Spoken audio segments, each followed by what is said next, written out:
This tornado is, I believe, is wider. And I think that I think we're going to find that there are many more structures that have been hit compared to May 3rd from what you and I are seeing right now live from Bob Moore Chopper 4. May 3rd took some areas that weren't developed back in 1999 through Moore. And I think the total was 6,000 some odd structures that were damaged or destroyed. I believe the amount may be more with this particular tornado today. And you look at that scene of destruction there and the small figures of those rescuers working frantically here, looking here. Just, where do you begin? I mean, that's the question. Where do you begin on something like this? Mike, how long was that tornado on the ground? Well, it was on the ground for just under 1 hour, Linda. It set down just southwest of west of Newcastle, and then went to that large wedge. And I think the peak width on it was about 1.5 miles wide. That's one thing that I'm noticing looking at these pictures is the debris path appears to be significantly wider through Moore than May 3rd, 1999. And again, most of this path is just on the southern sides of the May 3rd path. We just saw somebody there, obviously in distress, as any of us would be, walking upon a scene like that, looking through the rubble there. Again, let us repeat that Warren Theater is going to be the staging area for search and rescue. We know that a lot of people are going into that area, but please, only people who are supposed to be there in terms of search and rescue, fire departments, police, stay out of the area otherwise. It's nothing but dangerous, and the police need their room to be able to get in there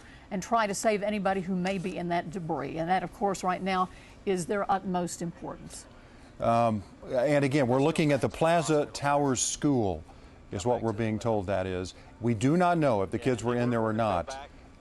We're hoping they weren't, of course, but we'll continue to try and get you more information on that. John's moving back around to the other side. That is a huge destruction path. But there's still trees there. I'm not sure that is the destruction. Because on the other shots, there were no trees anywhere. And that's what we're looking at. He's Mike, turn up Mike's mic. There we go. Let me break away here for just a second. Let's go to what we have going on right now. I need to talk about a couple areas here, and I'm only going to talk about the areas that are the most danger right now. I will tell you this storm is recycling now in southeastern Oklahoma County. Let's go to the North Doppler and take a look at it.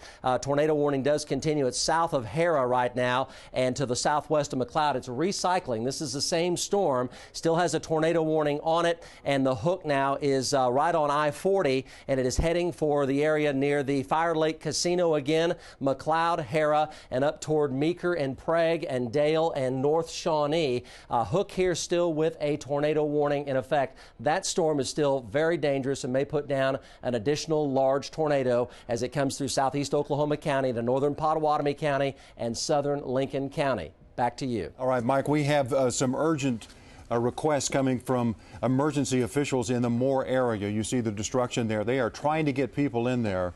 If you see a flashing light, if you're going to be out and about anytime soon, if you're listening to us on one of our radio family members, if you see a flashing light, get out of the way. They're trying to get down there, and they were saying a lot of people are trying to go down there and help, but it's clogging up the traffic. Please just let emergency officials get in there right now, and then those who want to go down and lend aid can come in after that. But even those who are trying to help are kind of starting to clog up the road, and they understand. They can't even get by because of the debris on the road, and so the emergency personnel are stopped where the debris is covering the road. And we know so very many of you are anxious about your loved family members and friends who are in that area. We can assure you, police will be down there. There's a whole stream of red and blue lights heading to Moore, Oklahoma right now. At this point, there is very little you can do, very little chance that you'll even be able to get into those areas. So our hearts are with you. Absolutely, and they said we appreciate those who want to help and those who are frantic about family members, but they've got to get in there right now. A post-tornadic fire. Here we go. Come to your left. Okay, John's reporting a post-traumatic fire that may have broken out. Post-tornadic fire, yeah. There it is. Oh, gas leak. Oh, it's a gas leak. It's a gas leak. Okay. So please, this area remains dangerous. Stay out of the area. We don't know exactly what is on fire there, but you can tell that it looks like it's a structure. It's a house. It's a house. It's on fire. It's a house. Yeah. John's reporting it's a house. John, can you see emergency crews getting into those areas at all yet? Yes, you know, here's the deal. The toughest part and the hardest part that they really need to get to, there's so much debris that I mean, you need a monster truck to get through. Yeah. There's cars upside down. There's you know, debris. There's houses and there's whole houses in the road. So the hardest part they need to get to, they can't get to. But yes, there are a lot of people on the roadway. And here's what part of the issue is the police did a great job stopping people and not letting them even get in the damaging path. And so what they've done is now these people that were in their cars are still congested on the roadway, and now they have to get out of the way. And it was bumper to bumper on almost all these roads are 4-lane roads, you know. So they were full north and south of this damage track. So now they have to find a way to get out. But in some of these neighborhoods, I am seeing a lot of people driving around, and it could be that's their house. They're wanting to check on somebody, or maybe they're just looky-loos. At this time, I don't know, and I'm sure everybody wants to help, but the biggest issue here is the congestion of traffic. Yeah, you're right, John. We want to tell you about there's another area that is being opened right now, 89th and Western, Oak Crest Church of Christ, for anybody who does not have power. If you know somebody who does not have power, because if they don't, they're probably not hearing us right now. If you know somebody who doesn't have power, if you've been talking to them on the cell phone, tell them that the Church of Christ at 89th and Western is having some folks come in there and stay with him. That's a refuge center. Your heart hurts looking at these images. We ask all of you to keep all of these people in your prayers. We have no indication yet of death toll, but we can tell you that just by looking at devastation, unless people heeded the warnings and left the area or were underground, the chances of survival for that type of storm are bad. Well, those are just foundations. Well, see, left. look at the ground behind it. Right. There's just nothing. It's like those foundations are just scabs on the landscape. That's the fire that John was talking about a minute ago. And I know things are wet there. It will keep the ember problem down a little bit, but we sure don't need any fire spreading right now to any of these other areas. Also need to tell you that Oklahoma City Schools has alerted us to the fact that they are releasing their students. The buses will begin bringing your children home. So Oklahoma City parents, welcome them home with hugs. And it's a scary situation for all of these kids who are being held away from their parents. But as you can see, the devastation at the two schools in Moore, Oklahoma, the Plaza Tower Elementary, and we don't have the name of the other one just yet, was complete.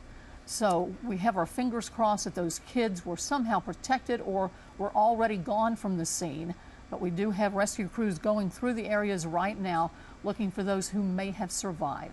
And we're waiting. I know a lot of you folks out there are wanting to know what the injury figures are, or we pray no fatalities, but are there any fatalities, we'll let you know just as quickly as we find out. But we certainly want to let the emergency officials do their jobs. This is a search and rescue right now, and they've got to get all these folks that they can rescued that may be trapped in the rubble, like we saw yesterday on a much smaller scale than this.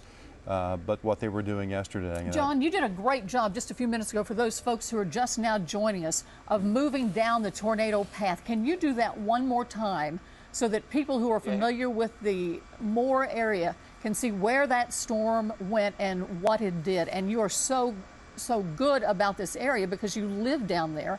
And I know that you fear for your family right now, but thank you so much for staying in the air and helping us out with these pictures, because I think it's what our viewers need to see as this storm continues to move. Now, Mike's going to come back in just a moment with other areas that may be of concern to viewers where this tornado is heading, recycling and heading again.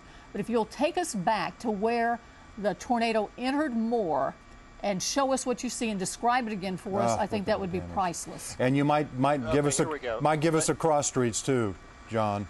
Yeah, coming back to the left. All right, coming back to the left, we're going to have Penn, and in Oklahoma City, it's going to be 134th Street. Yeah, but hang on, come back to the right. Sorry, and right there, that intersection, that's Penn and 134th. And back to the left there's a lot of scabbed landscape, homes out here, kind of on acreage, so there's not the population density is not there. So we're going to start right here at Penn and 134th Street. We're going to pan back to the right.